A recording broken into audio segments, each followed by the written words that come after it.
Bonjour à tous. Dieu est grand, Dieu est puissant.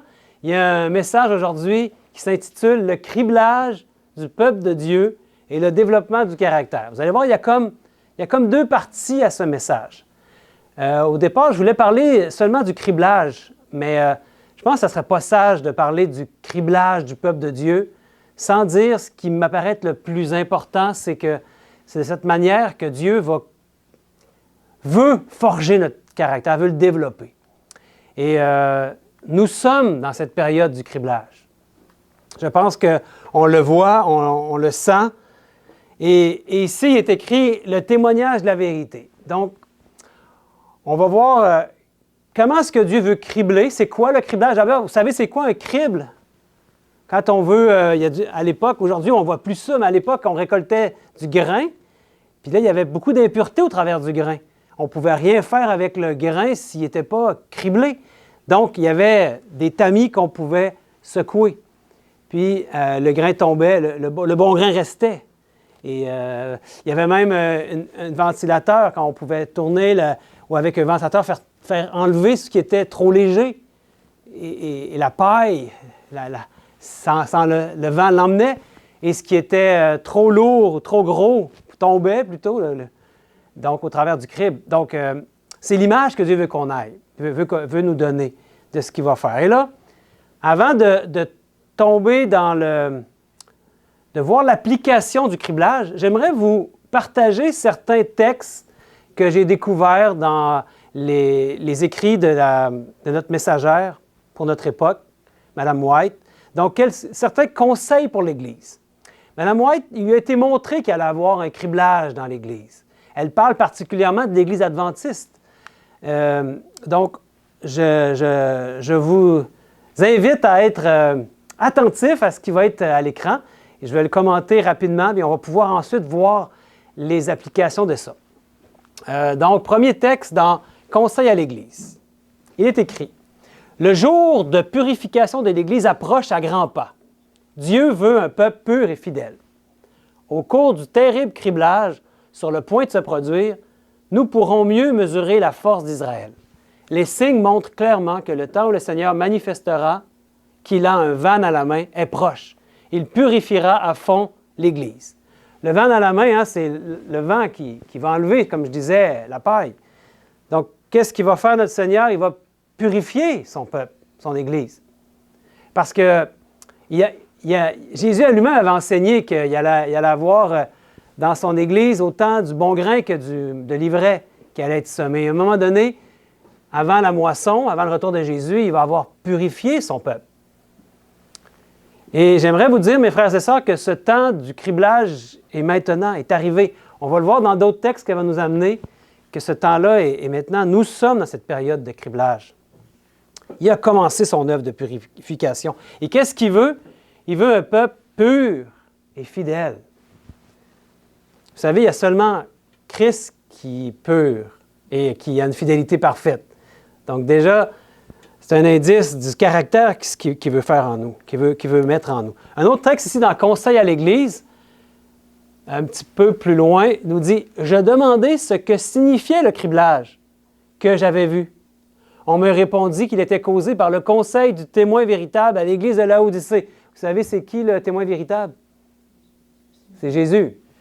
L'Église de Laodicée, c'est la dernière Église avant que Jésus revienne. C'est son Église, c'est nous. Ce conseil aura son effet sur le cœur de celui qui le reçoit. Il l'amènera à exalter la vérité. Quelques-uns ne l'accepteront pas. Ils le combattront. Et c'est ce qui produira le criblage parmi le peuple de Dieu. J'ai vu que le témoignage du véritable n'a été écouté qu'à moitié. Ce témoignage solennel dont dépend la destinée de l'Église a été considéré à la légère, sinon tout à fait méprisé. Il doit produire une sérieuse repentance. Tous ceux qui le reçoivent vraiment s'y conformeront et seront purifiés. Et il va purifier son peuple, c'est ce qu'il veut. Il va avoir un criblage parmi le peuple qui va être amené par quoi? Par la vérité. Ils vont être amenés à exalter la vérité. Ça va emmener le criblage parce qu'il y en a qui vont résister à cette vérité. Vous savez, il y a des vérités que Dieu nous a données depuis longtemps. Il y en a plusieurs qui ont qui ont été, qui sont enfouis maintenant, qui sont plus présents pour le peuple. Et Dieu est en train de les ramener, on le voit de plusieurs manières, il ramène des vérités. Et il nous appelle à des réparateurs de brèches. C'est cette vérité-là qui va emmener le criblage. Et le texte continue, où, oui, j'ai entendu ceux qui étaient revêtus de l'armure parler de la vérité avec beaucoup de puissance. C'est ça qui va produire à la fin ce qu'on disait ce matin dans l'école du sabbat. Qu'est-ce qui va faire en sorte qu'il y a un peuple qui va sortir du lot, qui va briller, parce que c'est Christ qui va être en eux, hein, mais ils vont briller. Pourquoi? Parce qu'ils vont emmener à la vérité avec puissance. Celle-ci produira son effet. Plusieurs avaient été retenus, des femmes par leurs maris, des enfants par leurs parents. Les âmes sincères qui avaient été empêchées d'entendre la vérité l'acceptaient maintenant avec empressement. La crainte des parents avait disparu. Seule comptait pour eux la vérité. Elle leur était plus chère et plus précieuse que la vie. Vous savez, Jésus est la vérité. Donc, on voit le lien. Hein? Elle était plus chère et plus précieuse que la vie. Il avait eu faim et soif de la vérité. Je demandai ce qui avait produit ce grand changement. Un ange me répondit, c'est la pluie de l'arrière-saison, le rafraîchissement de la part du Seigneur, le grand cri du troisième ange. La pluie de l'arrière-saison, on avait déjà discuté de ça, hein? C'est la vérité en fait. C'est l'affermissement dans la vérité. Un autre passage ici, maintenant dans Premiers Écrits. Elle a vu le criblage dans une vision. Elle dit, le temps du crible a commencé. Donc, il est commencé, mes amis. S'il était commencé à son époque, il est commencé aujourd'hui. Et il va continuer. Tous ceux qui hésitent à se décider pour la vérité et à faire des sacrifices pour la cause de Dieu seront éliminés par ce crible. Tous ceux qui hésitent.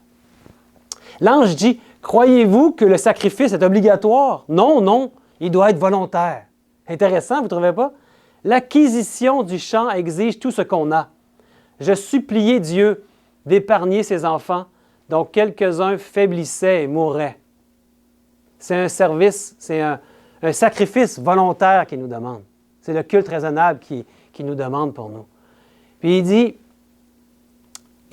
ça continue ici, alors je vis que les jugements du Tout-Puissant s'abattraient promptement sur la terre.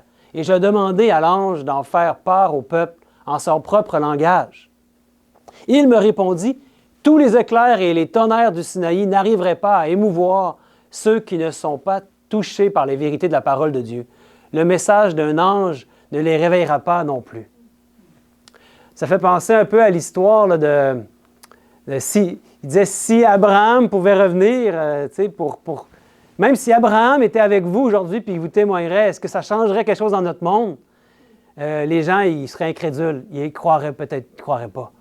Oui, ça aurait peut-être un effet sur quelques-uns, mais la majorité des gens aujourd'hui sont dans une situation où, et ici, elle parle de l'Église, hein, que même les éclairs et les tonnerres du Sinaï n'arriveraient pas à les émouvoir. Donc, ça prend un miracle. Et un autre passage ici dans Maranatha, aussitôt que le peuple de Dieu recevra le sceau sur son front, là, il y a comme une parenthèse là, qui va reprendre après, il ne s'agit pas d'un sceau ni d'une marque visible, mais d'un affermissement dans la vérité, un enracinement dans la vérité, tant au niveau intellectuel que spirituel, au point de ne pas être ébranlé. Donc, même s'il y a le crible qui arrive, on ne va pas être ébranlé. Donc, si on continue la phrase, là, recevra le sceau sur son front et qu'il sera prêt pour le criblage, ceci arrivera. Alors, quand le peuple va recevoir ce sceau, il va être prêt pour le criblage. Ça va arriver. Le scellement va arriver. Le criblage est là. En fait, cela a déjà commencé, dit-elle. Les jugements de Dieu sont déjà sur la terre pour nous avertir afin que nous sachions ce qui va arriver. Peut-être on sait que les jugements sont là, mais peut-être qu'on les voit pas ou on ne veut pas les voir. Donc, le peuple de Dieu va être scellé dans la vérité, affermi dans la vérité. Alors, quand tu es affermi, enraciné dans quelque chose, après ça, tu ne peux plus bouger. Tu es bien enraciné, comme un arbre là, très fort. Là, on devient de plus en plus enraciné et scellé dans la vérité. Il ne peut plus le bouger. C'est pour ça qu'à un moment donné, il va pouvoir sceller un peuple. Il le scelle parce qu'il ne bouge plus. Il ne peut plus être ébranlé. Il est bien enraciné. Donc, si son peuple est enraciné dans la vérité, ça signifie qu'il doit connaître la vérité, n'est-ce pas? Ils doivent en avoir entendu parler de la vérité. Ils doivent étudier la vérité. Et donc, ça signifie que, ayant cette vérité, ils ne vont pas être séduits ou trompés par l'ennemi, qui, lui, est en action plus que jamais. Il est comme un lion rugissant, nous dit la Bible, cherchant qui va dévorer. Donc, ils vont comprendre les prophéties des événements de la fin. Et quand le peuple est scellé dans la vérité, ensuite arrive le criblage. Alors, ce n'est pas le criblage qui prépare le peuple de Dieu, mais c'est la vérité. L'ennemi veut nous tromper en nous faisant croire que ce n'est pas important d'étudier la vérité. Mais, vous savez, avec ce qu'on vient de voir, on comprend que c'est maintenant qu'il est temps de se positionner pour les vérités que Dieu nous montre. Et le texte que Guy nous a lu il y a quelques instants, c'est dans Amos 9.9, nous dit « Car voici, je donnerai mes ordres, et je secouerai la maison d'Israël parmi toutes les nations, comme on secoue avec le crible, sans qu'il tombe à terre un seul grain. » Donc, la maison d'Israël, son peuple, on sait qu'il y a beaucoup d'évidence dans cette écriture qui nous montrent que nous sommes l'Israël spirituel. Celui qui est le Juif maintenant, c'est celui qui l'est intérieurement. Et la circoncision, c'est celle du cœur. Il dit qu'il va cribler son peuple. Il va le secouer avec le crible. Puis que parmi son peuple, il n'y en a pas un grain qui va tomber par terre. Et vous savez, ce texte-là, je pourrais vous le commenter beaucoup, mais j'ai lu un passage où Mme White, il lui a été présenté ce texte-là. Donc, je me dis, allons voir qu'est-ce qu'elle nous dit par rapport à ce texte-là. Dans Amos 9.9, elle dit, dans le livre dans Review and Herald, elle dit, on m'a présenté Amos 9.9. Quand elle dit ça, c'est parce que Dieu lui a donné une vision de ce texte-là. Qu'est-ce qu'il signifie? Puis elle dit, le peuple de Dieu sera mis à l'épreuve. Un témoignage clair et direct doit jouer un rôle primordial dans cette œuvre. En ces temps des ténèbres et de péril, qui est capable de se tenir debout et de proclamer toute la vérité? Une multitude d'enseignants prophétisent des choses agréables. Ils ne voient aucune raison particulière de s'alarmer dans la situation actuelle du peuple de Dieu. Le peuple est endormi et les enseignants sont endormis. Ils crient « paix, paix » et la multitude qui les entend croit leurs paroles et se rassure. Vous savez que les responsables qui crient paix, paix sont beaucoup plus coupables, oui, parce qu'ils sont en train d'endormir le peuple de cette manière-là. Et donc, qui va proclamer la vérité? Toute la vérité. Pas seulement des petits bouts, mais Dieu veut nous enseigner. Il veut nous donner toute la vérité. Qu'on puisse avoir un témoignage qui est comment? Clair, direct. Est-ce que c'est le temps d'être... je ne vais pas le dire subtilement. Ou je vais faire attention à pas trop déranger. Je ne vais pas nommer directement. On est dans le politiquement correct souvent. Vous savez, moi, j'ai déjà participé à des conférences sur l'Apocalypse où on parle de la bête de l'Apocalypse. Puis à la fin de la conférence, après une douzaine de séances, de soirées, dans un hôtel, il y avait beaucoup de monde. Puis jamais, à ma grande déception, jamais on a identifié qui était la bête. J'étais très triste. Et je me suis dit, si un jour on fait des conférences de l'Apocalypse, on va identifier la bête de l'Apocalypse. Et c'est ça, on a besoin de donner un témoignage qui soit clair, qui soit direct. Et d'autres passages nous disent avec amour.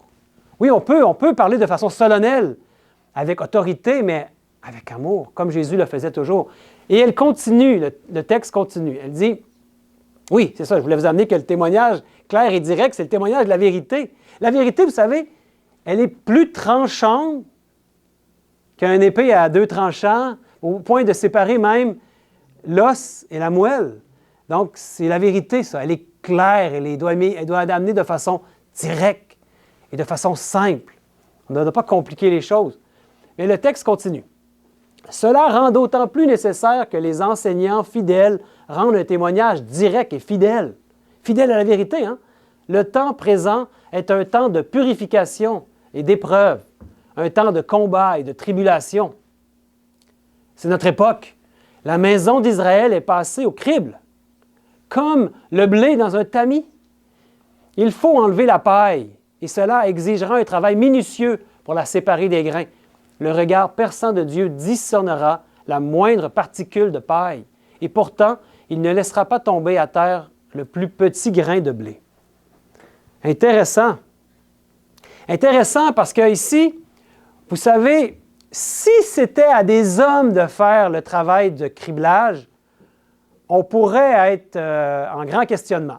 On pourrait avoir des craintes. N'est-ce pas? Mais qui fait le criblage? C'est Dieu lui-même. Regardez ici, j'ai mis en rouge, ça dit un travail minutieux. Qui va faire le travail minutieux? C'est Dieu lui-même qui va faire le travail minutieux pour séparer les grains.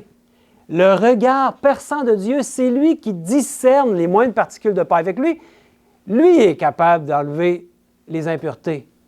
Il est capable surtout de faire en sorte de ne pas laisser son peuple passer au travers du crible. Son peuple, le bon grain, prions pour qu'on soit des bons grains. Dieu, il est en train de nous réformer. Vous savez, la vérité va produire quelque chose en nous. Et ça va nous amener à des réformes. C'est solennel, mes amis. On peut, si on ne résiste pas, même s'il y a des erreurs en nous, il va une à une les enlever. Il est en train de faire ça, enlever tout ce qui n'est pas de lui en nous. Et peu importe de où on vient et de quoi quelle est notre condition actuelle, même si on se dit « Ah, moi, je suis bien trop loin, Dieu ne pourra jamais rien faire avec moi », non, mes amis, il n'y a personne, s'il entend ce message. Ça dit, si aujourd'hui vous entendez ma voix, n'endurcissez pas votre cœur, comme au jour de la révolte. Donc, c'est aujourd'hui jour favorable. C'est aujourd'hui le jour du salut.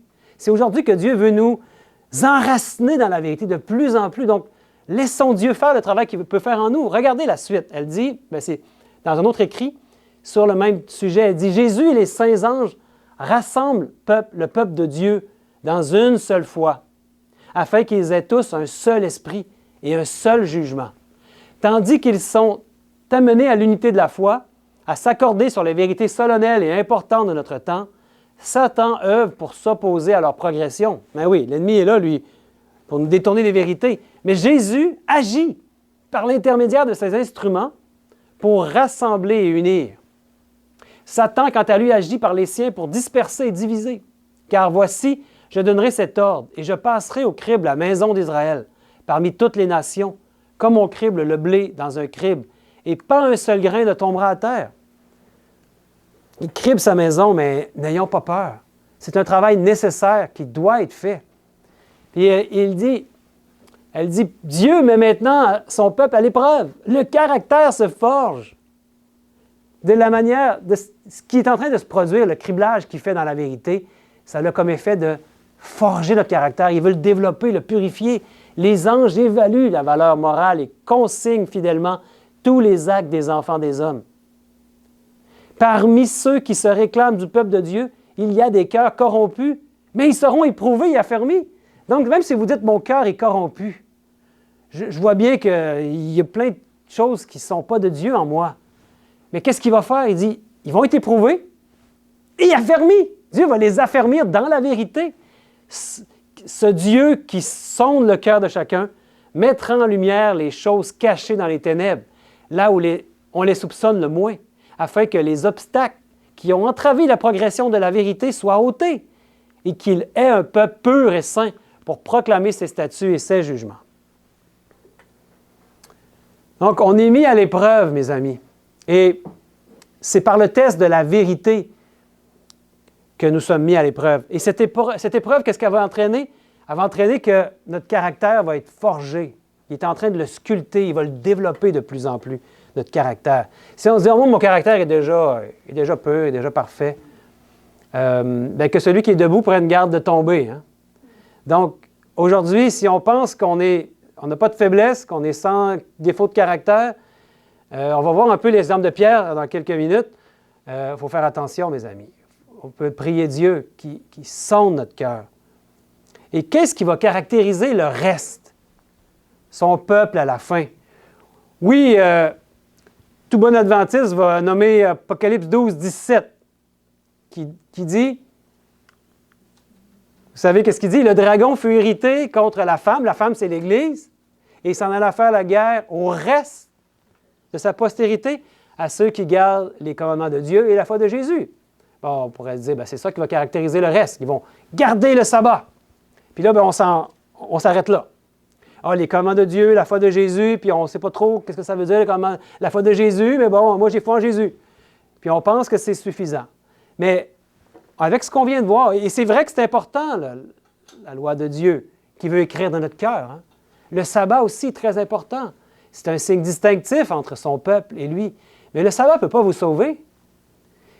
Et le plus important maintenant qu'on doit dire par rapport à toute cette question du criblage, c'est cette question du caractère. C'est la seule chose qu'on emmène avec nous. C'est le caractère qui est, de façon solennelle, Dieu est en train de développer en nous, de nous rendre à la maturité même de Jésus-Christ. Donc, il y a un élément du caractère que Dieu veut forger dans son petit reste, par qui il va amener le dernier grand cri. Cet élément-là de caractère, c'est ce qu'on voudrait maintenant voir. Et on peut le voir particulièrement dans Sophonie au chapitre 3, qui nous parle de ce temps à la fin, au dernier jour. Sophonie 3 nous parle des 144 000, on va le voir. Je vous amène ça ici, le verset 12 et 13. Il dit « Je laisserai au milieu de toi un peuple humble et petit, qui trouvera son refuge dans le nom de l'Éternel. Les restes d'Israël ne commettront point d'iniquité, ils ne diront point de mensonge, et il ne se trouvera pas dans leur bouche une langue trompeuse. Mais ils paîtront, ils se reposeront, et personne ne les troublera. Quand il n'y a pas de mensonge, ça veut dire qu'il y a la vérité, mes amis. Mais ici, qu'est-ce qui caractérise particulièrement ce peuple?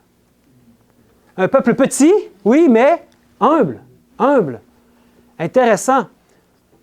Donc, il veut forger notre caractère par la vérité et nous aurons besoin d'apprendre de lui l'humilité pour accepter les vérités qu'il veut nous enseigner. Ça va prendre de l'humilité pour qu'il puisse enlever les erreurs.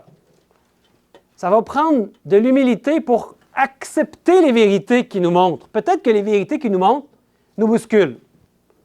On n'était pas habitué à ça. On sent qu'il y a une réforme à faire dans notre vie. On sent qu'il y a peut-être une doctrine qu'on avait qui n'est pas la bonne. On sent que, là on sent des moments d'angoisse. Ou est-ce que, mon Dieu, qu'est-ce que tu veux? Est-ce que tu veux vraiment que j'aille dans cette direction-là? Là, Dieu vous montre, tout vous montre. Il vous montre dans les Saintes Écritures qu'il y a une réforme à faire. Oui, ça va prendre de l'humilité pour que les vérités puissent produire leur effet en vous. Et vous savez, dans l'Apocalypse, on appelle ce reste-là les 144 000. Est-ce que vous voyez ici un élément intéressant? Parce que les 144 000, il dit, « Je regardais et voici l'agneau se tenait sur la montagne de Sion. Et avec lui, 144 000 personnes qui avaient son nom et le nom de son Père écrit sur leur front. » C'est dans Apocalypse 14. Intéressant qu'il y ait deux noms sur le front, hein? Petit clin d'œil, le nom du Père et du Fils. Et ensuite, au verset 4, « Ce sont ceux qui ne se sont pas souillés avec des femmes, car ils sont vierges, et ils suivent l'agneau partout où il va. Ils ont été rachetés d'entre les hommes, comme des prémices pour Dieu et pour l'agneau. Et dans leur bouche, il ne s'est point trouvé de mensonge, car ils sont irrépréhensibles. » Voyez-vous le lien avec ce qu'on vient de voir dans Sophonie? Les restes d'Israël ne commettront point d'iniquité, ils ne diront point de mensonge, il ne se trouvera pas dans leur bouche une langue trompeuse. On parle du même peuple ici. Les 144 000, ce peuple humble et petit dont Sophonie nous parle, c'est ce peuple où il n'y a pas de mensonge dans leur bouche. Ils sont irrépréhensibles. On nous parle du même peuple. Les 144 000 vont être un petit peuple, mais un peuple qui va être caractérisé par son humilité.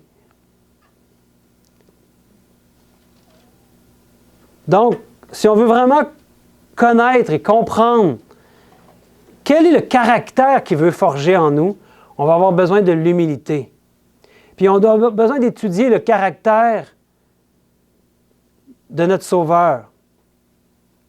Parce que le texte nous disait qu'ils vont suivre l'agneau partout où il va. Je ne sais pas si je l'ai mis ici. Oui, ils suivent l'agneau partout où il va. Et c'est qui l'agneau? L'agneau de Dieu qui ôte les péchés du monde. C'est notre Sauveur Jésus. Ils suivent Jésus partout où il va. Ça demande à méditer, hein? Donc, on va étudier d'abord, si on veut comprendre vraiment quel est l'esprit qu'il va y avoir dans ce peuple-là, quel est le caractère de ce peuple-là. On va avoir besoin de comprendre c'était quoi la relation que lui, l'agneau, Jésus, avait avec son Père. Une parfaite humilité et une soumission en son Père. Et ça va vraiment nous aider à laisser lui, l'agneau, notre grand prêtre, purifier notre caractère. Donc, on va voir, je pense que j'en ai une dizaine de versets qu'on va revoir rapidement. Mais quelle était la relation entre Jésus et son Père? En vérité, je vous le dis, le Fils ne peut rien faire de lui-même. Tout est dans Jean, ces textes-là. Il y en aurait beaucoup d'autres textes, là, mais j'ai juste pris dans Jean. Ensuite, je ne puis rien faire de moi-même. Mon jugement est juste parce que je ne cherche pas ma volonté. Je ne tire pas ma gloire des hommes, car je suis descendu du ciel pour faire non ma volonté, mais la volonté de celui qui m'a envoyé. Ma doctrine n'est pas de moi, mais de celui qui m'a envoyé. Je ne suis pas venu de moi-même. On voit une tendance, hein? Et ensuite, d'autres textes. Je ne fais rien de moi-même, mais je parle selon ce que le Père m'a enseigné. Celui qui m'a envoyé est avec moi. Il ne m'a pas laissé seul parce que je fais toujours ce qui lui est agréable, à lui, à son Père. Il dit aussi, je ne suis pas venu de moi-même, mais c'est lui qui m'a envoyé. Je ne cherche pas ma gloire. Les paroles que je vous dis, je ne le dis pas de moi-même. Et le Père qui demeure en moi, c'est lui qui fait les œuvres. La parole que vous entendez n'est pas de moi, mais du Père qui m'a envoyé. Je pense qu'on a assez d'évidence, hein? De la soumission totale de l'agneau envers son Père. Donc, pourquoi est-ce que Dieu a pu accomplir sa grande œuvre de rédemption par le moyen de son Fils? On peut dire, Jésus s'est fait rien afin que son Père puisse être tout en lui. Et ça me fait penser à ce que Paul nous disait constamment dans ses lettres. Il disait, non pas moi, mais Christ. C'est le même esprit qu'on voit ici. En fait, l'esprit que Paul nous donne quand il dit non pas moi, mais Christ, c'est l'esprit de ce que Jésus est en train de nous montrer ici. Il ne cherchait pas sa gloire. Il voulait toujours faire les œuvres de son Père. Il dit non pas moi, mais Christ. Non pas moi, mais mon Père. En fait, c'est ce qu'il dit, l'agneau. Il dit, je ne fais rien de moi-même. Donc, Jésus a abandonné entièrement sa propre volonté humaine, charnelle, afin que son Père puisse agir en lui et qu'il devienne un instrument pour son Père, un instrument de salut en notre faveur. Il est devenu ainsi l'agneau de Dieu.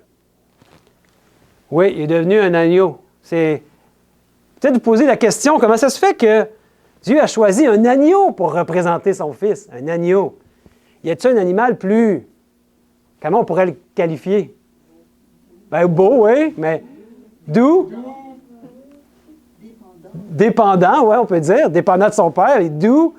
Quoi d'autre qu'on pourrait dire, un animal comme ça, qui vous vient en tête? Il est prêt à s'abandonner. Prêt à s'abandonner, oui. Docile. Oui, docile. Merci.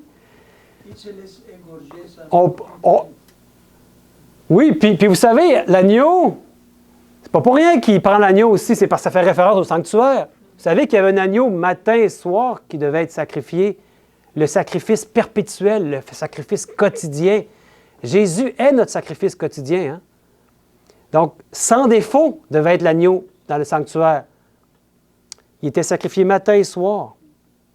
Puis, on pourrait peut-être ajouter un autre mot que dans Matthieu 11, Jésus nous dit, « Prenez mon joug sur vous et recevez mes instructions, car je suis doux et humble de cœur. » Je pense qu'on pourrait dire qu'un agneau, c'est humble et doux. Et pas juste doux, hein, en touchant, là. Il y a la douceur. Et quand on regarde, quand on étudie patriarches et prophètes, comme on le fait ces temps-ci, on a vu que Moïse était un homme selon le cœur de Dieu. C'était l'homme le plus doux et patient que la terre a porté. Et je pense que Dieu se prépare un peuple de Moïse, un peuple de Jésus, en fait, qui suit l'agneau partout où il va. Puis là, vous vous dites, « Hey, Sébastien, c'est beau ce que tu dis, mais c'est impossible. Là. Il ne sera jamais à faire ça avec moi. » Et c'est vrai, si vous regardez à vous-même, c'est impossible. Mais si on regarde à Jésus, c'est plus que possible, c'est assuré. Si on le prie pour qu'il puisse reproduire le caractère de l'agneau en nous.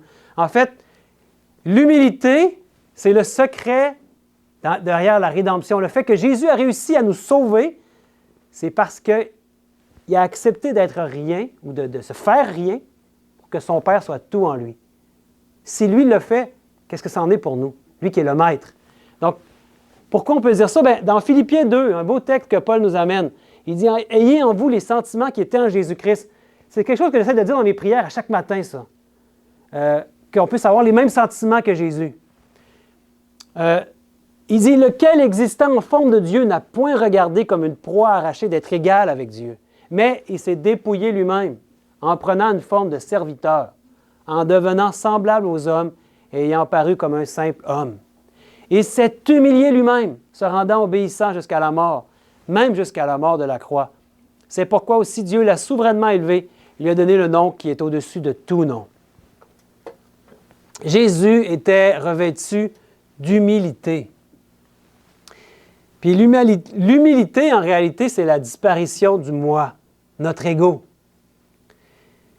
Et ça disparaît, cet ego-là, quand Dieu se révèle à nous comme étant tout. Et il veut habiter en nous par son esprit. Puis dans Luc, sur la mort du moi, il dit « Puis il dit à tous, si quelqu'un veut venir après moi, qu'il fasse quoi? Qu'il renonce à lui-même. » Donc, si tu veux venir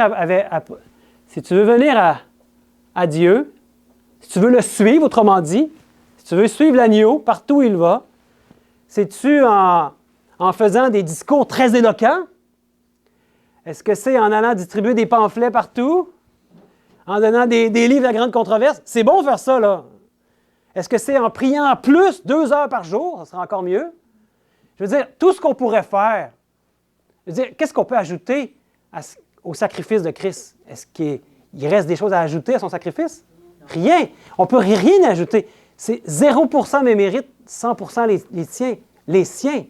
Ça veut dire que c'est dans la mort du moi, c'est dans renoncer à nous-mêmes. Et c'est là qu'il est le plus difficile, mes amis. On peut se penser bien bon parce qu'on connaît les Saintes Écritures, parce qu'on l'a lu plusieurs fois. Si on n'a pas renoncé à nous-mêmes, c'est vain. C'est du vent, ça ne donne rien. On va être comme de la paille qui va être soufflée quand va arriver le criblage. Renoncer à nous-mêmes, ça veut dire mourir à notre ego. Comment on peut faire pour mourir à notre ego? Est-ce que quelqu'un qui veut mourir? Non, la chair en nous, le côté charnel veut vivre. Il y a la satisfaction de la chair qui demande à être nourrie. Donc, comment on pourrait faire pour mourir à notre ego? Il y a une seule façon que je connais, moi. Vous savez c'est quoi, hein? Pardon? Prier, oui, on peut le demander à Dieu dans notre prière. Merci, mon frère. Ça veut dire que chaque matin, quand on se lève et qu'on fait notre prière, on peut demander à Dieu que je puisse mourir à mon ego aujourd'hui. Que je puisse être mort pour que toi, tu puisses vivre par ton esprit en moi. Est-ce qu'on ne pourrait pas demander ça à Dieu dans nos prières? Et là, c'est le point de départ.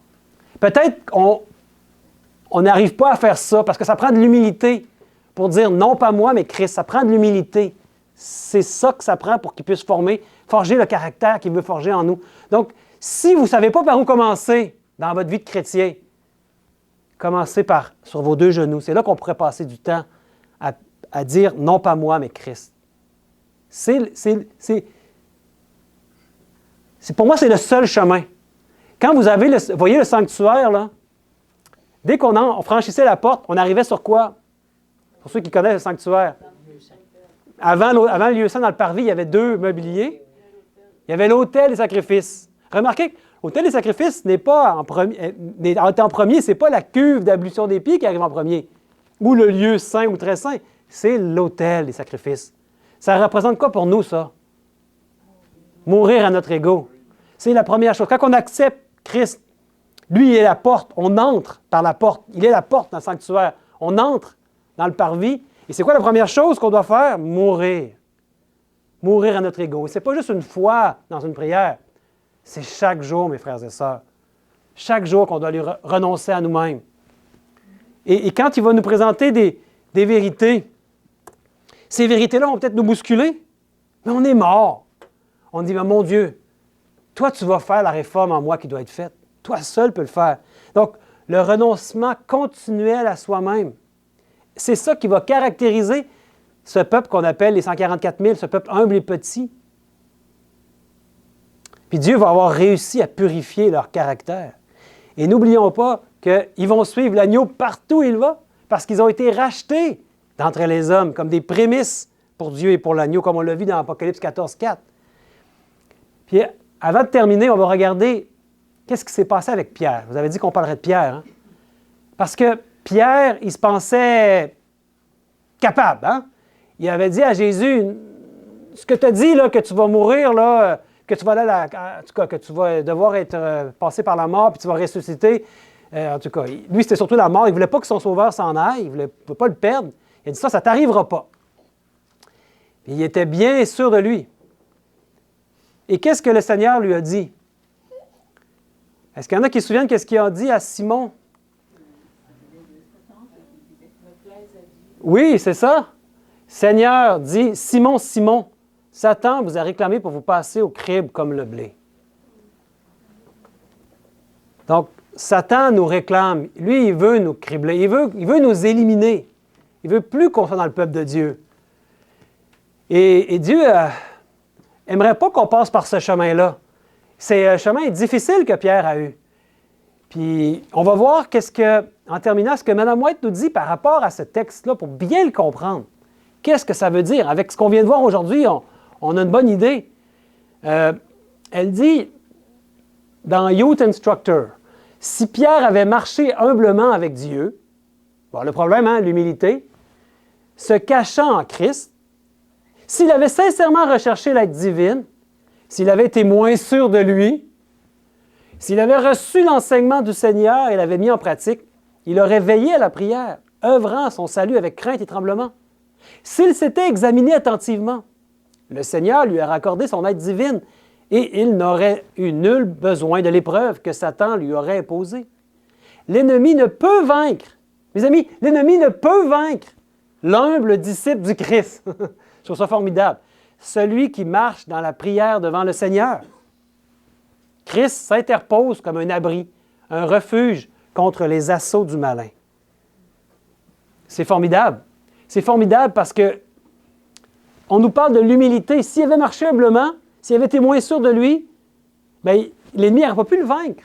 Un chrétien qui marche humblement, l'ennemi ne pourra pas le vaincre. Et ça se termine, la promesse est faite. Quand l'ennemi viendra, comme un torrent, oui, parce qu'il va venir, l'Esprit du Seigneur lèvera un étendard contre lui. Pierre n'était pas conscient de ses propres défauts de caractère. Il ne comprenait pas son besoin de la puissance et de la grâce du Christ pour se connaître lui-même. Il l'a connu après, hein? Mais là, à ce moment-là, il se pensait bien sûr de lui, mais il n'était pas prêt. Et Jésus le savait. Puis il dit, j'ai prié pour toi. Quand tu vas être converti, tu vas paître mes agneaux, n'est-ce pas? Et là, tu vas contribuer à ce que les autres se convertissent. Mais il reconnaissait qu'il n'était pas converti. Pourtant, il avait passé 3 ans et demi avec son Sauveur, avec Jésus. C'est pas banal, hein? Combien de temps vous avez passé avec Jésus? Peut-être qu'il y en a qui vont dire, je n'ai pas été avec Jésus. Non. À chaque jour, on peut être avec Jésus, mes amis. Donc, passons du temps avec lui dans l'étude des Saintes Écritures. Et ici, il dit, Pierre n'était pas conscient de ses propres défauts de caractère. Est-ce que nous, on est conscient de nos propres défauts de caractère? Ou on pense qu'on n'a pas de défaut de caractère? Est-ce que quelqu'un qui n'a pas de défaut de caractère? Je ne lève pas la main, là. Non, hein? Je veux dire, est-ce qu'on en est conscient? Vous savez, si on en est conscient, ça veut dire qu'on peut demander à Dieu de l'aide. Pierre, lui, il n'en était pas conscient. Il ne pouvait pas demander de l'aide. Il se pensait correct. Il était sûr de lui. Il était arrogant. Donc, si si vous voyez que Dieu vous donne des victoires sur vos faiblesses, bien, demandez-lui qu'il vous montre d'autres faiblesses, parce que je suis certain qu'il y en a d'autres. Et il va le faire. Si vous lui demandez, il va vous montrer encore d'autres faiblesses dans votre caractère. Et ça va être une autre occasion sur vos deux genoux de demander la victoire sur ces défauts de caractère-là. Jusqu'à temps qu'il ne vous en montre plus. Puis je pense que ça ne va jamais arriver. Jusqu'à la fin, à un moment donné, le Satan va essayer de nous accuser. Puis là, on va torturer peut-être, on va essayer de voir s'il y a un péché encore en nous qui n'est pas confessé, mais il n'y en aura plus. À un moment donné, il y a un temps où il n'y en aura plus. Jamais on va le savoir. Mais il y a un temps où le peuple va être pur. Il va l'avoir purifié enfin. Vous savez, le peuple d'Israël est entré en Canaan finalement. Nous allons aussi un jour aller dans la Canaan céleste où Jésus va réussir à purifier son Église. C'est ce qu'il est en train de faire en ce moment. Donc, est-ce qu'on peut dire qu'on vit dans des temps des plus solennels? Vraiment. On est privilégié de participer à ce temps. En même temps, ça vient avec une grande responsabilité. Pourquoi? Parce qu'il nous a confié des vérités formidables. On ne peut pas les garder pour nous. D'abord, il faut les étudier. Et ensuite, Dieu veut qu'on les partage. Donc, examinons-nous attentivement. Laissons Dieu sonder nos cœurs en profondeur. Veillons à la prière. Soyons moins sûrs de nous. Et marchons humblement avec Dieu. Et le prophète Amos nous dit, ça aussi c'est très solennel, prépare-toi à la rencontre de ton Dieu, ô Israël. Prépare-toi à la rencontre de ton Dieu, ô Église agapée. Et vous tous qui êtes sur Zoom ou qui écoutez sur YouTube, prépare-toi à la rencontre de ton Dieu. C'est solennel. On le voit, tous les signes sont là devant nous. Son Fils Jésus revient bientôt. Il y a un plan pour vous. Mais humblement, ça va nous prendre de l'humilité pour pouvoir entrer dans les vérités qu'il nous montre. Et qu'il puisse faire les réformes que lui seul peut faire en nous. Et vous savez quoi? Pour terminer, il dit, Dieu résiste aux orgueilleux. Et tous, dans vos rapports mutuels, revêtez-vous d'humilité, car Dieu résiste aux orgueilleux, mais il fait grâce aux humbles. Car ainsi parle le Très-Haut, dont la demeure est éternelle et dont le nom est saint. J'habite dans les lieux élevés et dans la sainteté, mais je suis avec l'homme contrit et humilié, afin de ranimer les esprits humiliés, afin de ranimer les cœurs contrits. Ce qui plaît à notre Sauveur, c'est un cœur qui est conscient de son état. Prenons conscience de notre état avec un cœur contrit, un esprit brisé, et qu'on puisse avoir un esprit qui plaît à Dieu. Donc, le souhait de mon cœur, mes chers frères et sœurs, c'est que cette grâce suprême soit la part de chacun de nous. Que nous soyons tous revêtus de l'esprit de l'agneau. Qu'on le laisse reproduire son caractère en nous, qu'on puisse avoir les mêmes sentiments qu'il y avait en lui.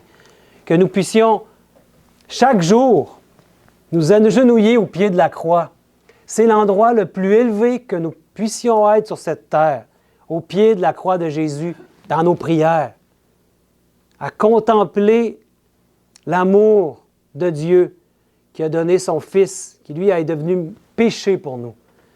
Et quand on contemple la croix, on contemple l'agapé, son amour et son humilité jusqu'à la mort que notre Sauveur a démontré. Que Dieu puisse créer en nous cet esprit, ce même désir qu'il y avait dans l'agneau. Si vous voulez prier avec moi, qu'on puisse, comme lui, être au service de nos semblables.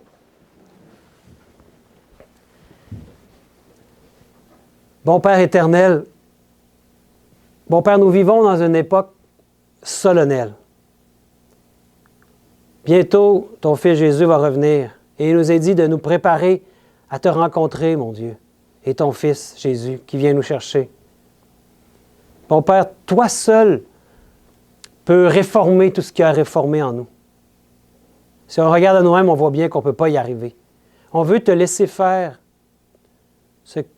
quelle est ta volonté en nous.